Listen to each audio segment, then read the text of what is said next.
Hey guys, it's Corinne. Welcome back. We are reading Prayer, The Art of Believing by Neville Goddard, and we are on to Chapter 3, Imagination and Faith.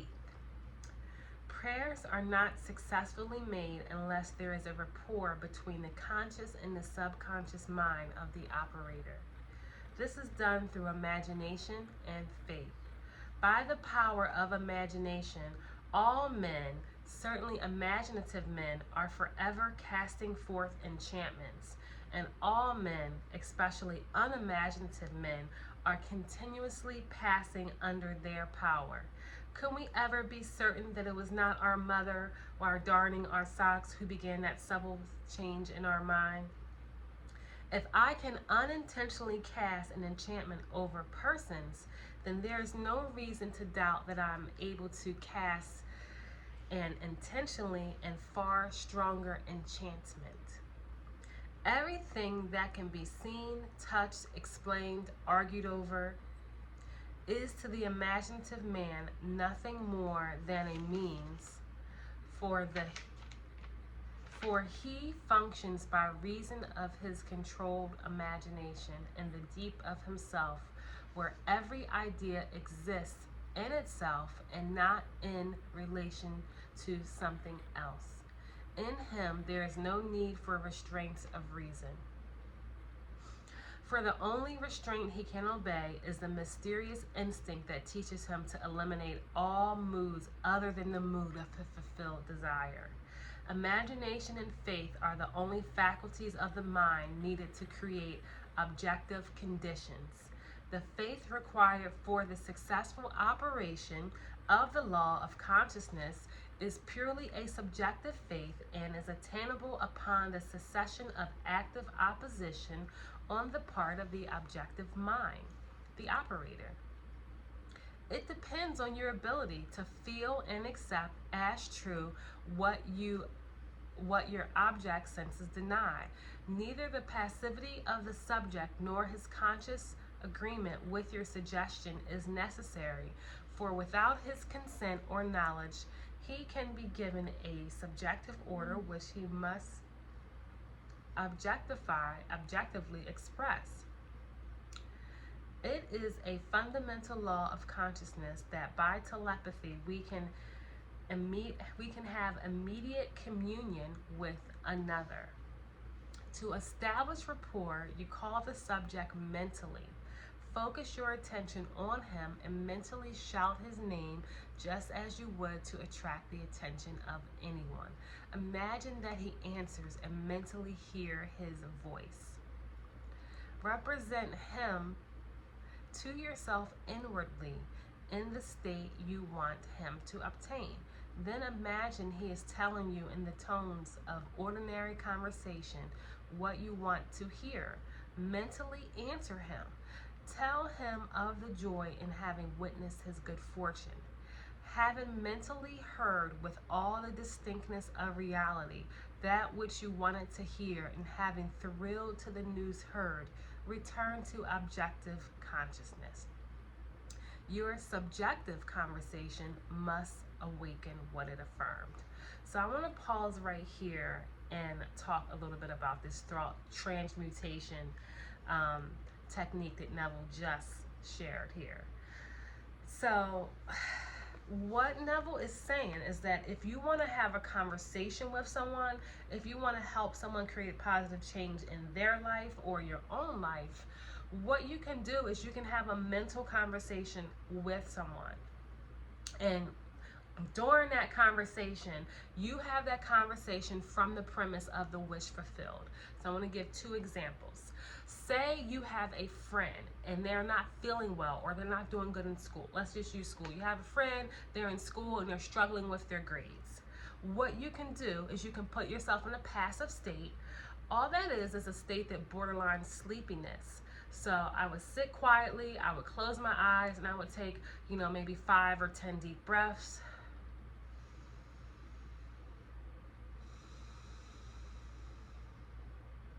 That's going to slow down your brain waves. And when you can slow down your brain waves, you get yourself out of this conscious state and you start dipping into the subconscious mind.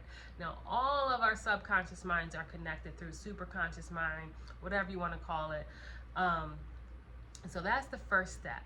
Then he says to call the subject, shout his name, just as you would attract the attention of anyone. So you might say, I don't know, what's your subject's name? Jamie. And you might say their name repeatedly. Jamie, Jamie, Jamie. And then hear them answer you. Yes, Corinne. Yes, Corinne. I'm so happy you're feeling better. I'm so happy that you passed your exam. Congratulations on acing your test, Jamie. Congratulations. Whatever it is that you want for them, you would call them, you would hear them reply, and you would have that inner conversation with them. You would have them tell you what you want and vice versa. Congratulations on passing your exam. Yes, I'm so excited. This was the easiest test. My test was so easy, and I'm back to being a straight A student.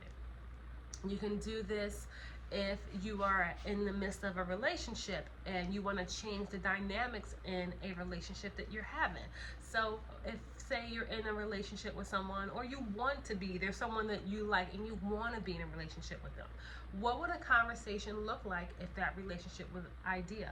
They might be saying to you, I'm so happy you're my wife. I'm so happy now that we're married. I'm so happy, or you're the only person that I love. I'm head over heels in love with you. And you could just call that person's name. Call that person's name. Jamie, Jamie. Shout their name. Let them answer you. Yes, Corinne.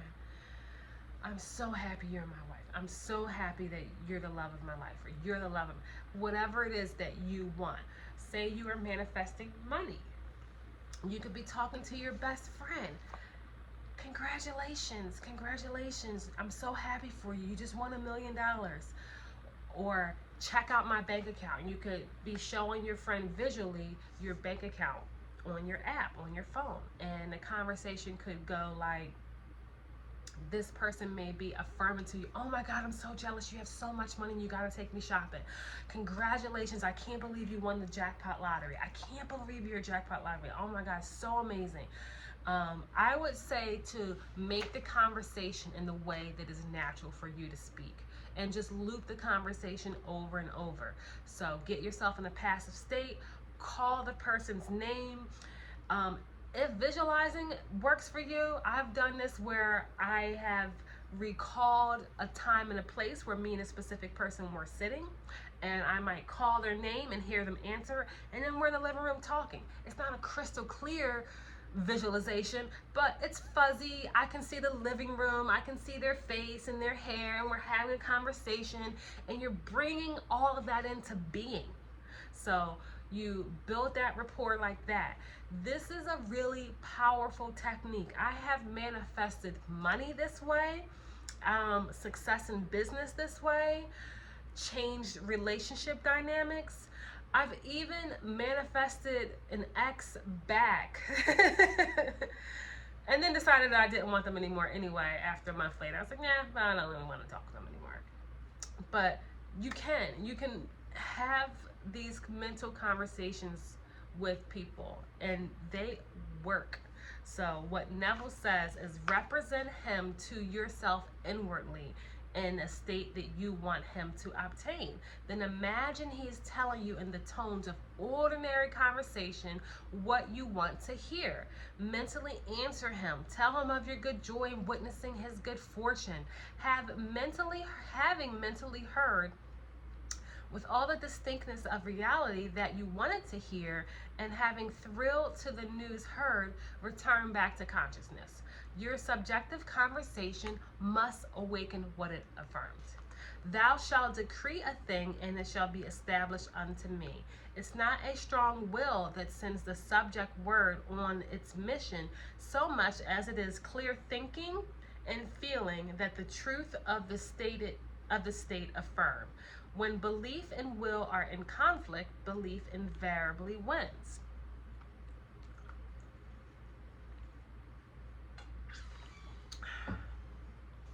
not by might nor by power, but by my spirit, saith the Lord of hosts.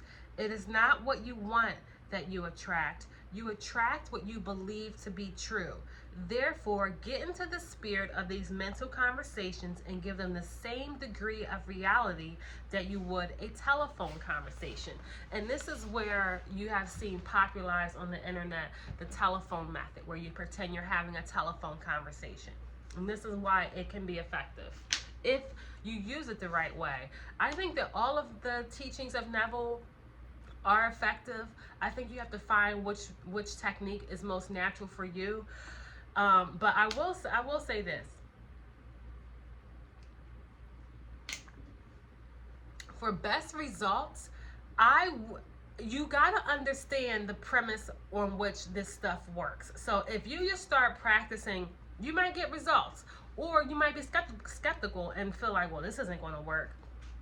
But knowledge is power, for at least for me. When I started to understand why these techniques work, then when I went to go apply them, I already believed in them. I already believed that I can connect with another person, because in my past I have had conversations with other people in my head, and then when I see them in person, we're arguing about the same thing that conversations I had in my head. So I already logically knew that if I can produce a negative state by talking smack and feeling upset and angry in my head, then I can also produce positive results and desirable results by having those same powerful type of conversations in my mind, but from the premise of what I want, versus feeding the energy of a relationship that you don't want, or arguments you had with your boss that you didn't like, or a financial situation. If we can sit there and just fester over something negative, then we can fester over something positive, because whatever you place your attention on is going to continuously grow and expand. And so from the premise of knowing that this shit is real and that it works and that it has always been working, in fact, we're always applying the law of reversibility, we're always applying the law of thought transmutation, because we're always syncing up with the thoughts that are similar to ours. Birds of a feather flock together. Like attracts like. So if you're constantly in a state of poverty, you're going to be attracting more impoverished people and more situations that are going to bring you poverty. If you're in a state of abundance, you're going to start meeting people who are abundant, who are wealthy, and you're going to start to experience more abundance and more wealth. It's the same thing with relationships. If you are in a relationship and you are being cheated on, abused, or, I don't want to say abused, but say you're just not being loved the way that you want to be loved. If you place your intention on being loved and being kind and feeling that you're beautiful and that you're amazing and that you're lovable, you're going to attract people to you that also see those qualities in you. And so the mental conversations, if you can mentally have an argument with somebody, you can mentally have a positive conversation and see them successful and see them in wealth, or have them affirm to you that you're successful and that you're wealthy. And so it works both ways. So use the power for good and not for dwelling on the past. That's what I've decided I'm going to do with my life. And if I'm going to use the power, I may as well use it to live the life of my dreams. So anyway, Neville goes on to say, it is not what you want that you attract. You attract what you believe to be true. Therefore, get into the spirit of these mental conversations and give them the same degree of reality that you would a telephone conversation. If thou canst believe, all things are possible to him that believeth. Therefore, I say unto you, what things soever you desire, when you pray, believe that you have received them, and you shall. The acceptance of the end wills the means. And the wisest reflection could not devise more effective means than those which are willed by acceptance of the end. Mentally talk to your friends as though your desires for them were already realized. Imagination is the beginning of growth of all forms, and faith is the substance out of which they are formed. By imagination, that which exists in the latency or is asleep within the depth of consciousness is awakened and is given form. The cures attributed to the influence of certain medicines, relics, and places are the effects of imagination and faith. The curative power is not in the spirit that is in them, it is in the spirit in which they are accepted. The letter killeth, but the spirit give life. The subjective mind is completely controlled by suggestion. So whether the object of your faith be true or false, you will get the same results. There is nothing unsound of the theory of medicine or in the claims of priesthood for their relics in holy places. The subjective mind of the patient accepts the suggestion of health conditioned on such states, and as soon as these conditions are met, proceeds to realize health. According to your faith, be it done unto you. For all things are possible to him that believeth. Confident expectation of a state is the most potent means of bringing it about. The confident expectation of a cure does that which no medical treatment can accomplish. Failure to do so is an antagonistic autosuggestion by the patient arising from the objective doubt of the power of medicine or relic, or from the doubt of the truth of the theory. Many of us, either from too little emotion or too much intellect, both of which are stumbling blocks in the way of prayer, cannot believe that which our senses deny. To force ourselves to believe will end in greater doubt. To avoid such counter-suggestions, the patient should always be unaware objectively of the suggestions which are made.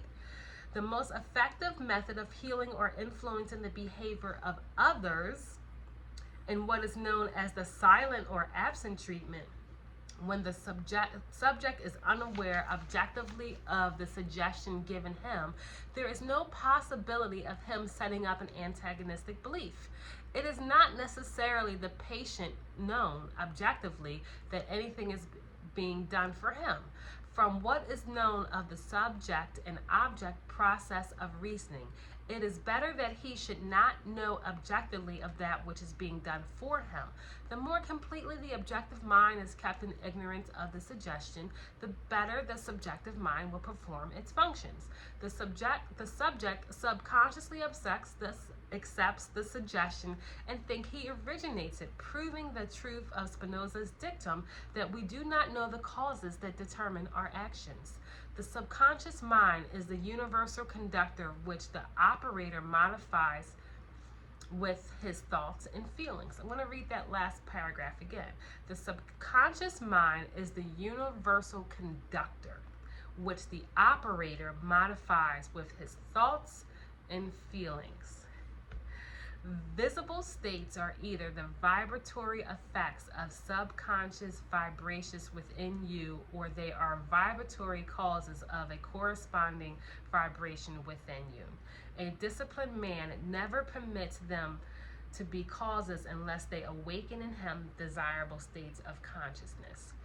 So this chapter talks a lot about how we can send thoughts to heal another person, and how if you're doing something on behalf of someone else, it's more effective if you don't tell them, because sometimes that can create doubt, and you actually don't need their buy-in to have it work. What you want to do is just affirm and have that conversation from the premise that they are already the person that you want them to be, and leave it at that. With the knowledge of law of reversibility, a disciplined man transforms his world by imagining and feeling only that is lovely and of good rapport. The beautiful idea he awakens within himself shall not fail to arise its affinities in others. He knows that the Savior of the world is not a man, but the manifestation that would save. The sick man's Savior is health. The hungry man's Savior is food. The thirsty man's Savior is water. He walks in the company of the Savior by assuming the feeling of his wish fulfilled. By the law of reversibility, that all transformation of force are reversible. The energy or feeling awakened transforms itself into the imagined state. He never waits 4 months for the harvest. If in 4 months the harvest will awaken in him a state of joy, then inversely the joy of harvest now will awaken the harvest now. The joy of harvest now will awaken the harvest now. Now is the acceptable time to give beauty for ashes, joy for mourning, praise for the spirits of heaviness, as they might be called trees of righteousness and the planting of the Lord, that he might be glorified. And that is chapter 3. Thank you.